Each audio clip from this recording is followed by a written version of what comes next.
생명은 반드시 살아납니다 라는 제목으로 말씀을 전하겠습니다. 우리 한번 따라해 주세요. 생명은 반드시 살아납니다. 그래요. 어느 날 물고기가 엄마 물고기에게 물었답니다. 엄마, 바다라는 건 뭐야? 글쎄, 바다가 있기는 한 모양인데 그걸 본 물고기들은 다 사라졌다는구나. 여러분, 물고기가 바다를 나오면 죽습니다. 근데 바다를 나올 때 그때서야 바다를 보게 되는 것이죠. 이어령 박사님이 계셔요. 한국교회 최고의 지성, 한국교회가 아니라 대한민국의 최고의 지성 중에 한 분인데요. 생명자본이라는 책에서 그는 이 죽음을 이렇게 정의를 했습니다. 내가 사는 바다를 볼 수 있는 상태, 그게 죽음입니다. 아까 이야기가 연결되죠. 내가 죽는 순간 죽음을 보기 때문에 죽음을 말할 자격이 인간에겐 있느냐라고 질문을 한 것이죠.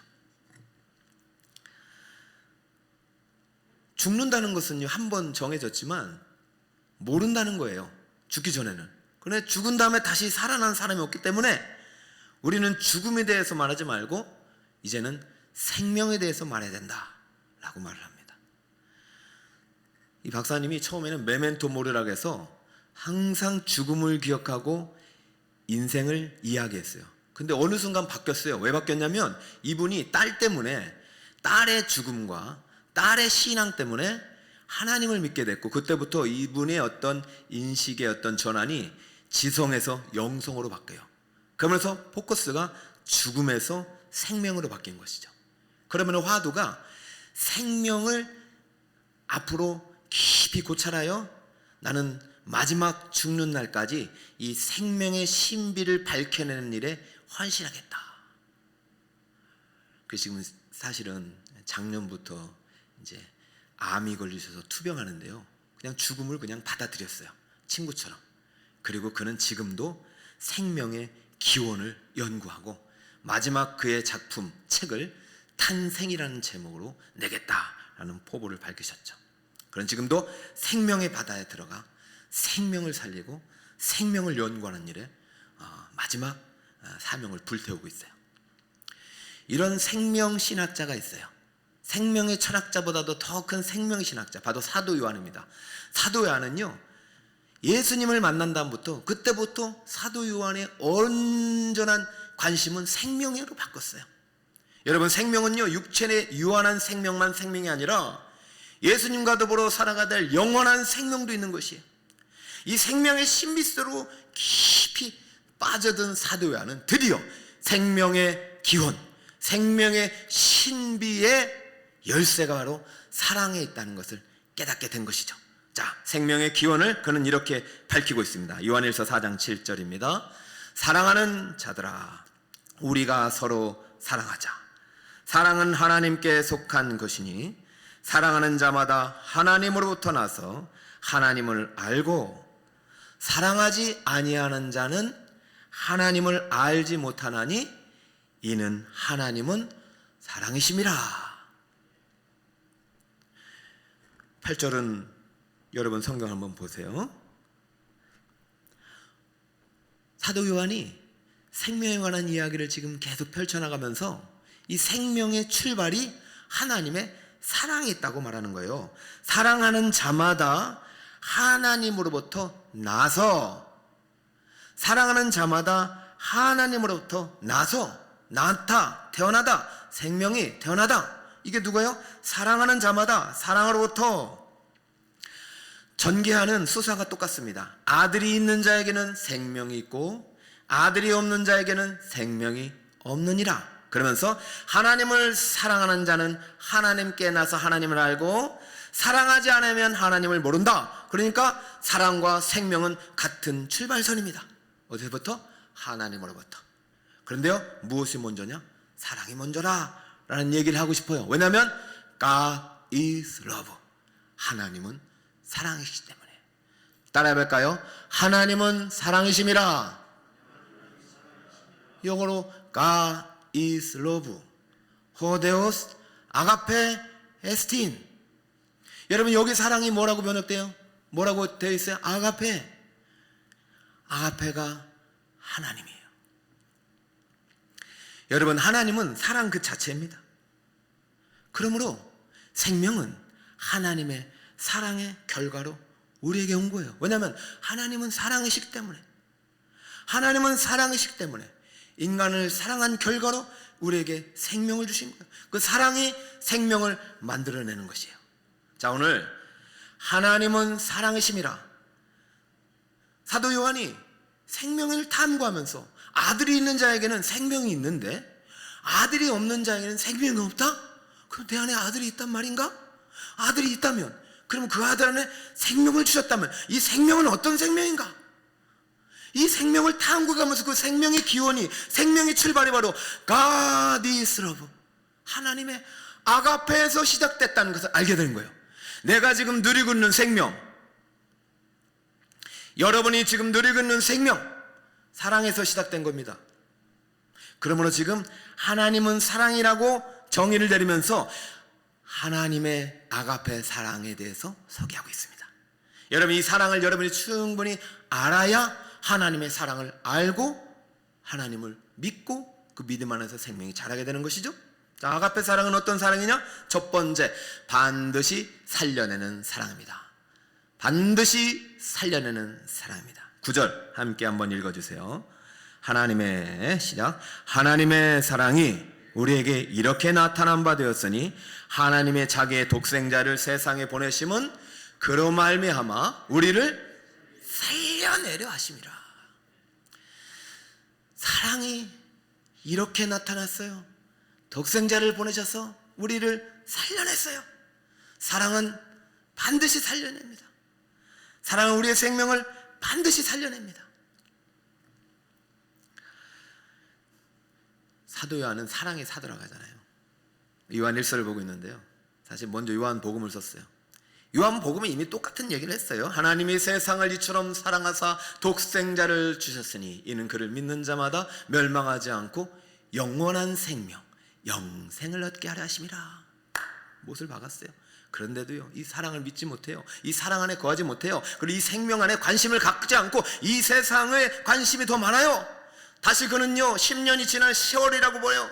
요한 1서가 기록된 시점은 요한복음 이후에 10년 20년이 지나서 다시 한번 외칩니다. 하나님의 아가페가 우리에게 이렇게 나타난 바 되었어요. 하나님이 자기의 독생자를 세상에 보내시면 그로 말미암아 우리를 살리려 하심이라. 영원한 생명을 주시기 위해서요, 죽었던 우리를 살리기 위해서 아들을 주셨어요. 그러면 그 아들을 우리에게 믿고 영접한 자는 반드시 살아납니다. 독생자를 세상에 보내심은 살리려 하심이라. 아가페 사랑은요 반드시 살려냅니다. 여러분 부모님이 여러분을 살려내셨잖아요.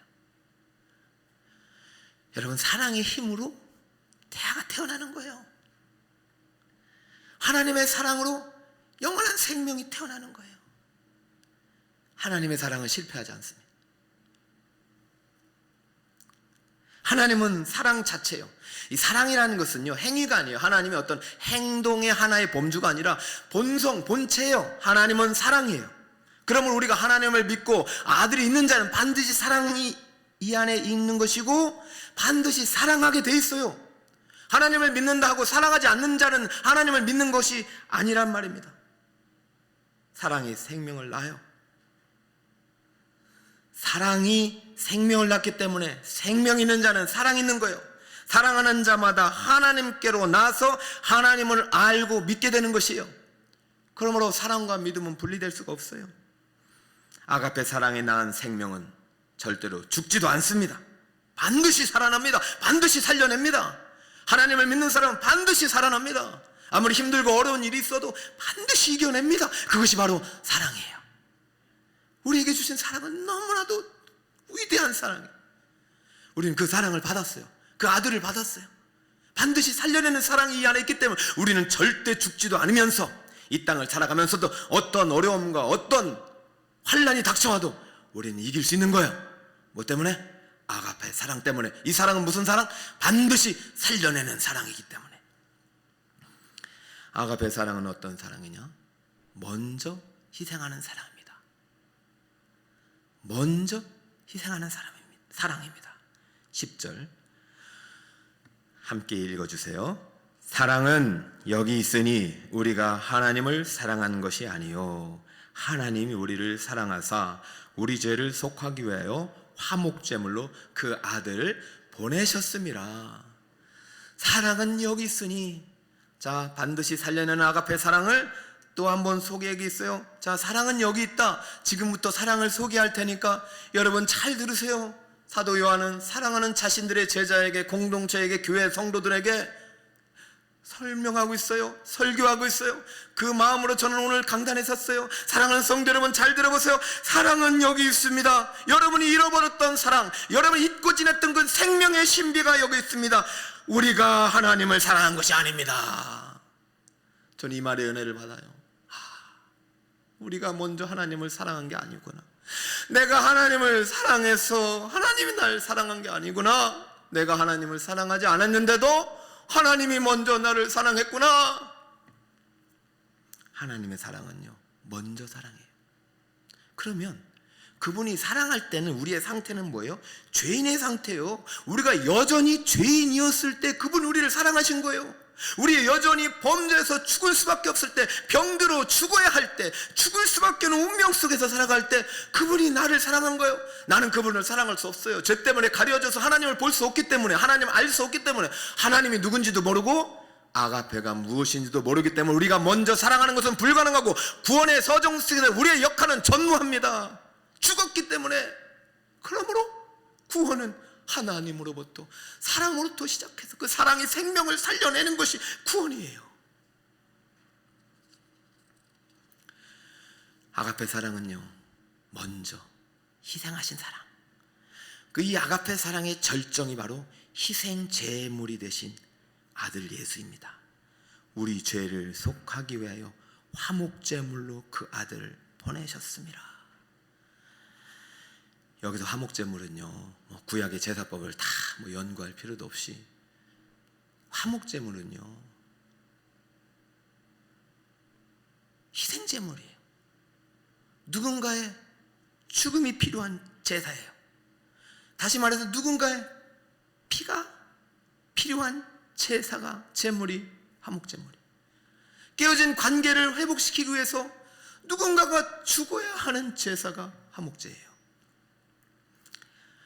과거에는 이 죽음이 계속 필요했어요. 하나님을 만나야 될 때마다 계속 죽어야 됐어요. 죽고 또 죽고 100번 고쳐 죽어도 이 죄가 해결이 안 되는 거예요.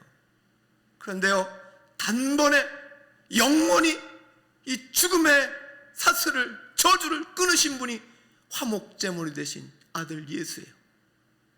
영원한 속죄의 피로 우리에게 영원한 생명을 주신 분이 화목제물이 되신 아가페 사랑의 본체이신 예수예요. 우리 죄를 속하기 위해서, 우리 죄를 용서하고 대속하고 깨끗이 씻어주고 해결하기 위해서 화목제물로 그 아들을 보내주신 사랑이 바로 아가페 사랑이고, 그 아가페 사랑을 먼저 희생하신 사랑입니다. 여러분, 하나님이 먼저 하지 않으셨으면 우리에겐 생명이 있을 수가 없는 거예요. 그러므로 구원의 공로를 인간이 가져가는 어떠한 교리도 우리는 반대할 수밖에 없습니다. 죄인이 어떻게 구원에 참여할 수 있단 말이에요? 오직 먼저 그가 자기 몸을 희생의 제물로, 화목의 제물로 자기의 생명을 바쳐야 하고, 그 피가 흘리고 그 피가 우리 몸속에 피의 증거가 되는 순간 우리에게 생명의 꽃이 피어나는 것이죠. 아가페는 먼저 희생해야만 하는 사랑이었기 때문에 아가페이지, 그렇지 않고는 아가페란 말이 합당하지 않습니다. 먼저 희생하신 사랑. 미국에서 앙케이트 조사를 했대요. 이 세상에서 가장 아름다운 말이 무엇이냐? 1번이 마더예요. 어머니. 물론 아버지도 있겠죠. 왜 어머니일까? 제가 이제 설교 준비하면서 예전에 봤던 영상이 같이 떠올라서 다시 찾아서 봤어요. 여러분도 많이 보셨을 거예요. 황수관 박사님이 지금 소천하셨는데, 저는 참 황수관 박사님 너무 고마워요. 저희에게 정말 행복을, 미소를 선물해 주시고 가셨잖아요. 그분이 독실한 기독교 신자인데요, 저도 그분의 강연을 몇 번 들었고 책도 읽었고, 신바람 박사잖아요. 근데 그가 마지막 죽기 직전에 했던 강연이 바로 어머님의 사랑에 대한 강연이었어요. 박사님이 5살 때 6.25 이제 전쟁이 났는데 다 피난을 가게 되었습니다. 그래가지고 부랴부랴 폭탄이 막 떨어지고 그러니까 아버지가 막 지게를 이고 먼저 막 밖에 나갔어요. 빨리 와! 그래서 엄마가 이제 이 피난짐을 지고 일남인이었어요. 그래서 누나 2명과 황수환 박사님을 데리고 이제 나가는데 갑자기 꽝 하면서 수류탄이 앞마당에 터져버린 거예요. 그러니까 먼저 나갔던 아버지가 깜짝 놀라서 집에 돌아와 보니까 이게 어떻게 된 일입니까? 어머님이 새 자녀를 가슴에 품고 엎드려 있더래요. 아유, 어떻게 됐을까요? 자, 여러분, 자식들이 먼저 엎드릴 생각 못해요. 근데 어머님이 먼저 엎드리셔요. 자식들을 품고. 자세한 이야기는 안 했지만 어머님 아마 희생을 조금이라도 당하셨을 거예요. 그 덕분에 자녀들은 건강하게 살았어요. 그렇게 세월이 지났어요. 근데 좀 어린이가 되었을 때 또 한참 홍역이라는 전염병이 돌 때였습니다. 많은 아이들이 죽어갔다고요. 황수관 박사님도 홍역에 걸려서 이제 죽을 날만 기다리고 있는 거예요. 근데 홍역이라는 병이 또 그때는 전염병이어서 오늘날 코로나처럼요, 그 사람이 이제 격리시키고 또 중병이 되면 이제는 갖다 생매장을 시키기도 했나 봐요. 거의 이제 희망이 없다고 판단한 이제 아버지께서 또 지게를 지고 밖에서 가자 이렇게 기다리고 있는 거예요. 근데 어머님은 그 생명을 포기하지 못합니다. 내 아들, 내 물과 피 쏟고 난 이 아들, 밤새 이제 내일이 이제 그 산에 매장해야 될 날이라면 밤새 아들을 품에 안고 눈물로 기도하며 하나님이 살아계시다면, 그때 그 기도예요. 하나님이 살아계시다면 한 번만 이 아들을 살려주세요. 눈물로 그 아이들을 밤에 콕 안고 밤을 지새우고 새벽 동이 들 때 이제 나가야 될 때가 되었답니다. 아버지는 빨리 가야 된다고, 동네 사람들이 이제 뭐라고 한다고 문을 두드리자 어머니 마지막 그 아들을 품에 안고 그 얼굴에 종기도 나고요, 막 아주 얼굴이 뭉그러졌었는데요, 마지막으로 그 얼굴을 어머님이 혀로 막 닦아주었대요. 종기와 고름이 가득한 얼굴을 혀로 닦아주었대요.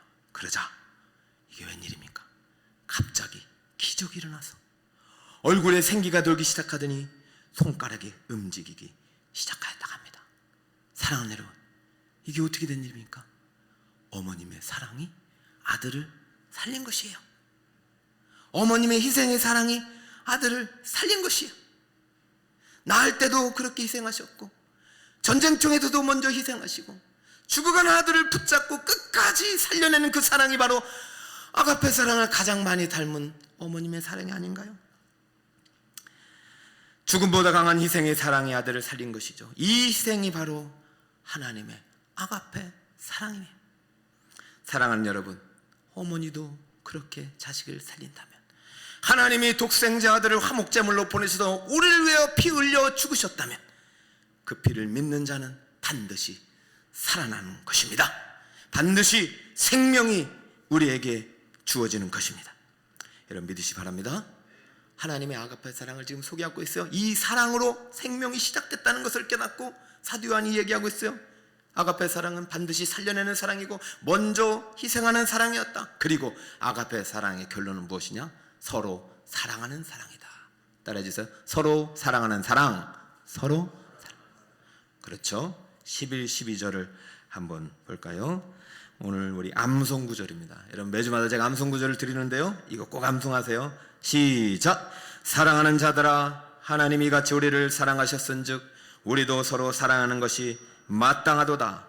어느 때나 하나님을 본 사람이 없으되 만일 우리가 서로 사랑하면 하나님이 우리 안에 거하시고 그의 사랑이 우리 안에 온전히 이루어지느니라.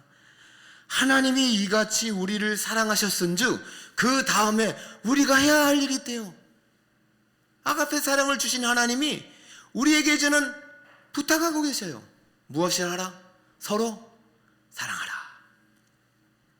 서로 사랑하라. 이것이 마땅하다. 서로 사랑하면 하나님이 우리 안에 거하시고 그의 사랑이 온전히 이루어진다. 이것이 생명의 기원이고 사랑의 신비예요. 하나님의 사랑은 이미 우리에게 주어졌어요. 이 사랑이 나타나려면 서로 사랑할 때 이 하나님의 사랑이 나타나는 것이에요. 요한복음은요, 더 이 서로 사랑을 완전히 새 계명으로 규정했습니다. 새 계명을 너희에게 주노니 서로 사랑하라. 내가 너희를 사랑한 것 같이 너희도 서로 사랑하라. 너희가 서로 사랑하면 이로써 모든 사람이 너희가 내 제자인 줄 알리라. 너희가 서로 사랑하며 이러므로 모든 사람이 너희가 내 자녀인 줄 알리라. 너희가 서로 사랑하며 이로써 모든 사람이 너희 안에 생명이 있는 줄, 영생이 있는 줄, 천국이 있는 줄, 아들이 있는 줄 알리라. 같은 말입니다. 이것을 계명에 못 박았어요. 하나님을 사랑하는 자는 마땅히 서로 형제를, 이웃을 사랑해야 한다. 이것이 아가페의 완성이다. 왜 서로일까요? 인간은요, 불완전해요. 그래서 죄성을 잃고 살아가기 때문에 하나님의 100% 아가페 사랑을 실천할 수가 없어요. 어머님이라도 100점은 아닐 거예요. 그러니까 혼자 하지 말고 어떻게 하라? 서로 사랑하라. 그리고 서로 사랑하는 건요, 인간을 향한 거예요. 우리가 하나님을 향한 사랑은 너 나를 사랑한다고? 알겠어. 그렇다면 서로 사랑해. 그 사랑을 통해서 네가 나를 사랑하는 줄 알게. 내 사랑이 아가페가 네 안에 있으면 너도 이 아가페를 통해서 사랑할 수 있게 돼.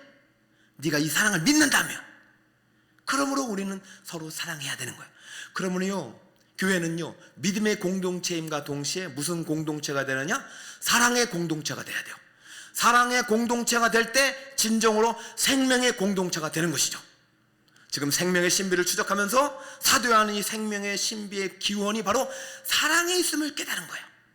하나님의 사랑에서, 하나님의 본체에서 시작된 생명을 말해주는 거예요. 저는 이 말씀을 읽으면서 여러분에게 이런 질문을 해보고 싶습니다. 목사님, 나는 사랑하는데 저 사람은 나를 사랑하지 않아요. 그럼 나 혼자 사랑이 서로 사랑인가요? 나는 언제까지 저분을 용서하고 기다려줄 수 있는데 저분이 나를 미워하고 정죄해요. 그럼 나보고 언제까지 사랑을 해야 하란 말입니까?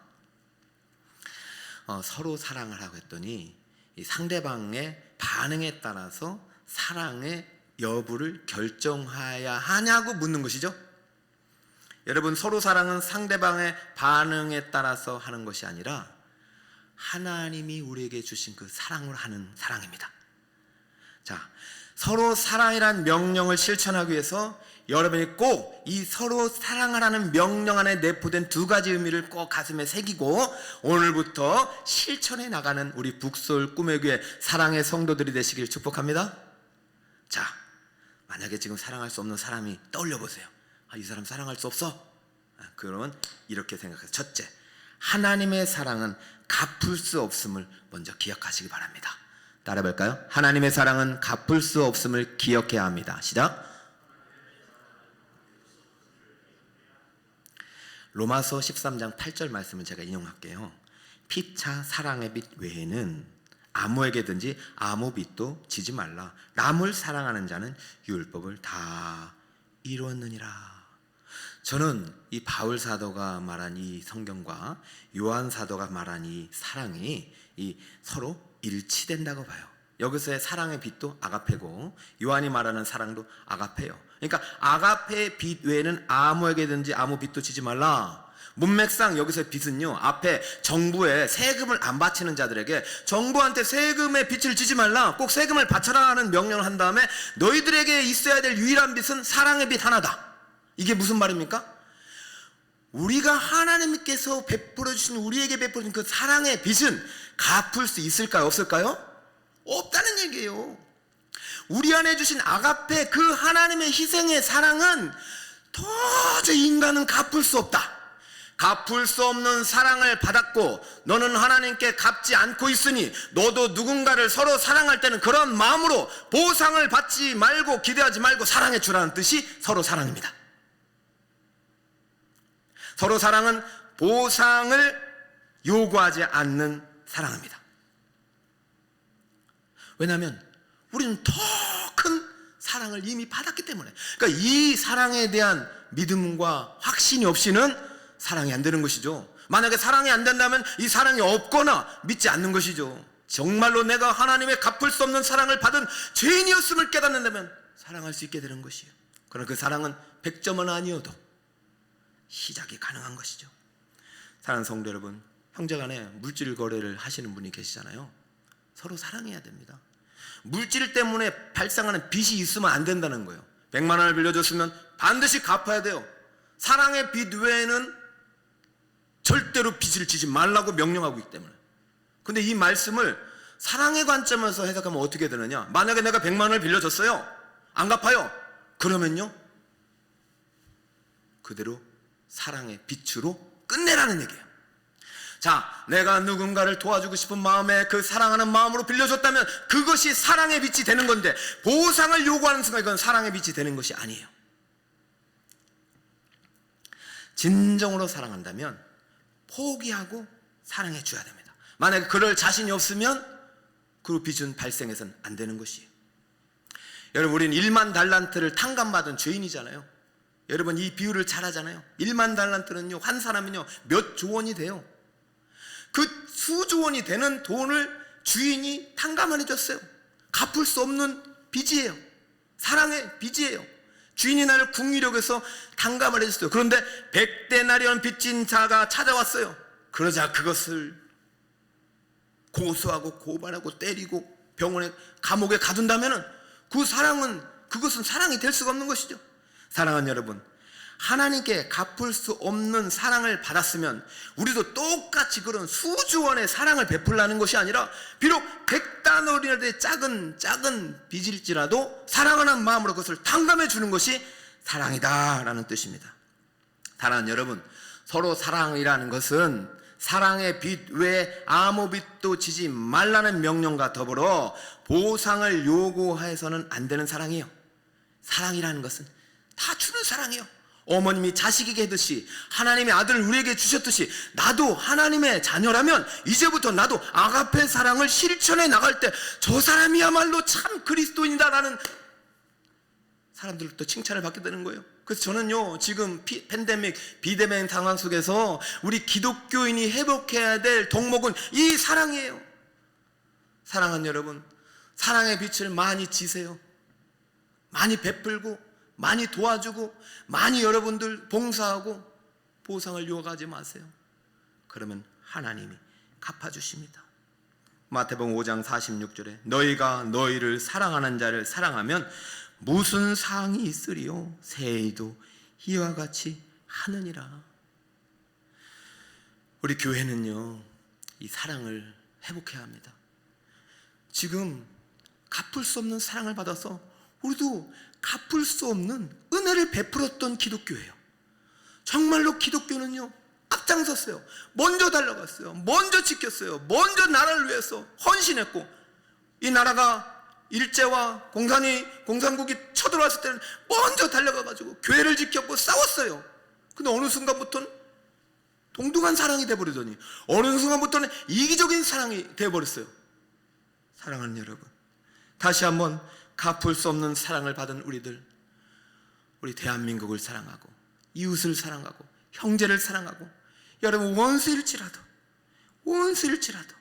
사랑하며 박해하는 자를 위하여 기도하여 이같이 한즉 하늘에 계신 너희 하나님 아버지의 아들이 되느니 하나님이 그 해를 악인과 선인에게 비추시며 비를 의로운 자와 불의한 자에게 내려주십니다 라고 하신 마태복음의 예수님의 말씀이 오늘 우리 사랑하는 그리스도 예수를 믿고 영접한 우리 북설 꿈에게 성도들 삶의 현장에 이 사랑의 열매가 가득히 넘쳐나기를 주님으로 축복합니다. 사랑을 해줬어요. 보상이 안 와요. 그럼 누가 갚아줘요? 하나님이 갚아주신다고 하시잖아요. 상이 있으리요. 사랑하는 자를 사랑하면 상이 없지만 사랑할 수 없는 사랑을 사랑하는 자에게는 상이 있을 것이다 라는 것이에요.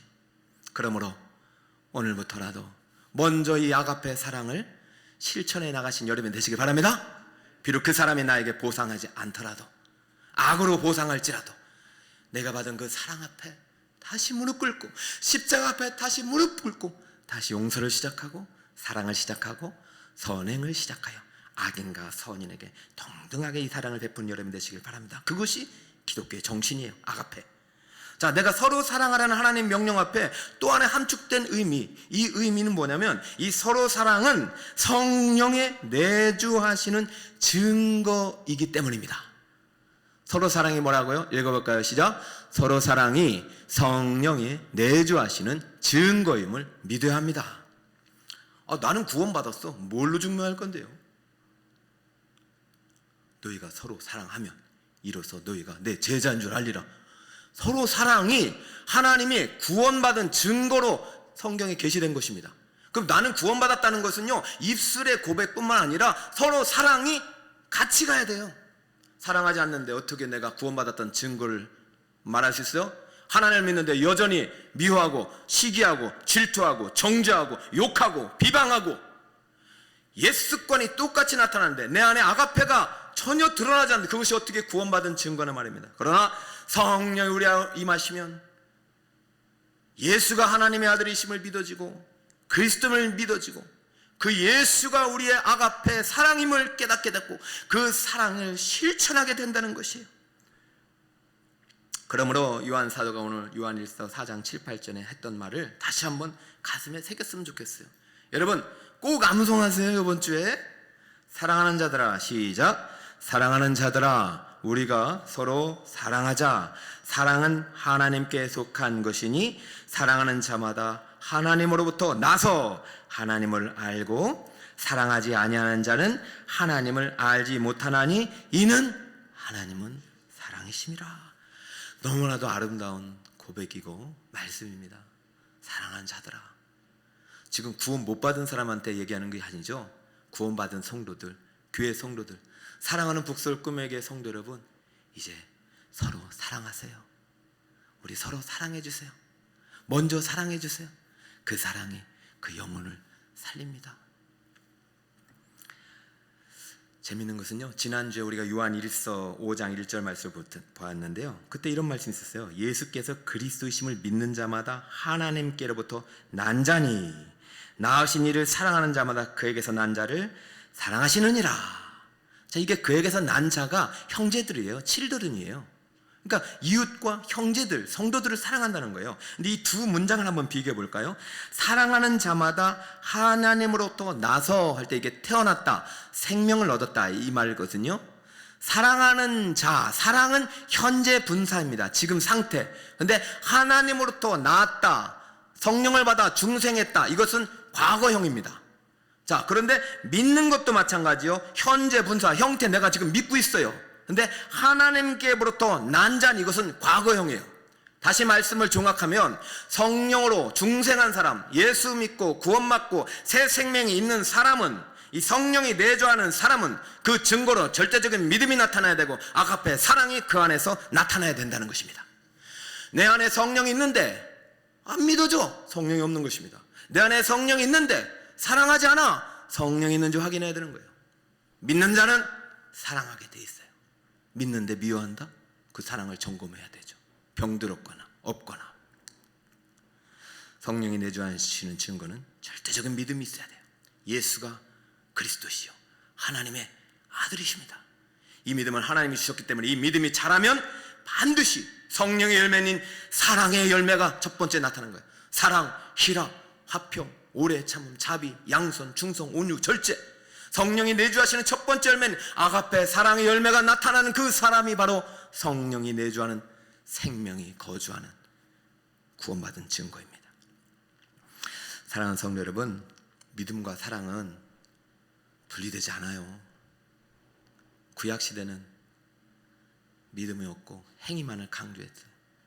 근데 신약시대를 지나서 오늘날 이상하게 믿음만 강조하고 사랑이 사라진 식어진 기독교가 되었어요. 안 돼요. 우리는 둘 다 있어야 합니다. 하나님을 향한 믿음이 자라야 되고요, 아가페 사랑의 열매가 많아져야 돼요. 그럴 때 생명이 살아나고 자라나고 흘러갑니다. 오늘 말씀을 요약을 할까요? 생명은 반드시 살아납니다. 근데 이 생명의 시작이 어디에서 시작됐다고요? 사랑에서. 아가페 사랑에서. 그 아가페 사랑이 아들을 통해서, 화목제물을 통해서, 하나님 우리를 사랑으로 섬김의 그 사랑의 돌봄을 통해서 끝까지 사랑하신 그 사랑, 끝까지 참아내신 가랑, 물과 피를 다 쏟으신 그 사랑의 돌봄이 생명의 꽃을 피운 거예요. 여러분, 우리도 이제 이 사랑이 다시 시작됐으면 좋겠어요. 나를 아프게 하고 나를 힘들게 했던 그 사람을 향하여 다시 아가페 사랑이 시작됐으면 좋겠어요. 그럴 때 팬데믹이 물러갈 것 같아. 제가 아무리 고민해도요, 아이 지금 뭐 방역당국 싸워도 안 되고, 우리가 코로나든 싸울 수도 없고, 뭘 해도 안 물러가니까 다시 저는 이 생명에서 시작하다 보니까 오늘 사랑을 발견한 거예요. 아 그래, 우리 북서울 꿈의 교회라도 아가페 사랑을 한 사람 한 사람 실천해 나가고, 사랑의 실천을 하나하나 더 해나가다 보면은 언젠가 이 세상은 아름다운 사랑의 나라가 될 것이고 팬데믹은 물러가지 않겠나. 어느 날 집에 간 그 아내가 저에게 여보 꽃 좀 보세요 그러는 거예요. 저는 뭐 꽃이 어딨어. 그랬더니 우리 집안에 어느 날부터인가 화분이 생겨가지고요, 화분에 꽃씨를 심어가지고 그 꽃씨가 자라서 꽃이 피었더라고요. 그래서 저는요, 뭐 특세한다 뭐 한다 너무 바빠가지고 그 관심 없이 살았어요. 내가 그거 볼 겨를이 어딨어 하고 꽃을 보니까 아이고 야, 이 꽃이 왜 이렇게 이쁜지 몰라요. 제가 표현을 못했지만은 꽃을 딱 보는 순간 그 꽃 안에 그 생명 있잖아요, 막 살려고, 이 살아난 이 꽃이 너무 이쁘고 너무 고귀하고. 그래서 제가 꽃을 보는 순간 저답지 않게 이런 말을 했어. 사랑해 그랬어요. 꽃 보고 사랑해, 너무 사랑스러웠어요 그 꽃이. 그리고 뭐라고 했냐면 미안해. 사랑에는 생명에 대한 신비로움, 경이로움, 살아있어줌에 대한 고마움, 미안해는 관심 갖지 못하고 바라봐주지 못한 내 자신에 대한 반성. 생명은 고귀한 것이에요.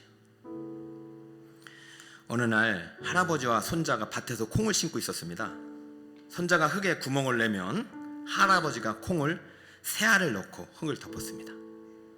그 손자가 신기해서 물었어요. 할아버지, 아니 제가 이렇게 흙을 파면 콩 하나를 넣으면 되지 왜 새알을 넣으실까요? 할아버지가 구슬땀을 씻으시며 허허허 웃으시면서 이렇게 말씀하셨어요. 그래야 하늘에 나는 새가 하나를 먹고 땅에 사는 벌레가 하나를 먹고 나머지 하나를 자라면 사람이 먹는 거란다. 여러분, 서로 사랑은 벌리는 것이 아니에요. 하나의 콩을 더 심는 것입니다. 그리고 먼저 사랑한다고 말해주는 것입니다. 이번 한 주 여러분 먼저 사랑해야 될 대상이 떠오르신다면 콩 하나 들고 사랑의 언어를 담아 찾아갈 수 있는 용기가 여러분에 있길 바랍니다. 그렇다면 여러분은 하나님의 명백한 자녀일 것이요, 여러분의 그 사랑이 이 세상의 어둠을 물리치는 아가페 사랑의 출발이 될 것입니다. 우리 모두 하나님의 아가페 사랑의 전달대가 되시는 우리 성님 되시기를 주님 이름으로 축복합니다. 우리는 하나님의 사랑을 받기 위해 태어난 사람입니다.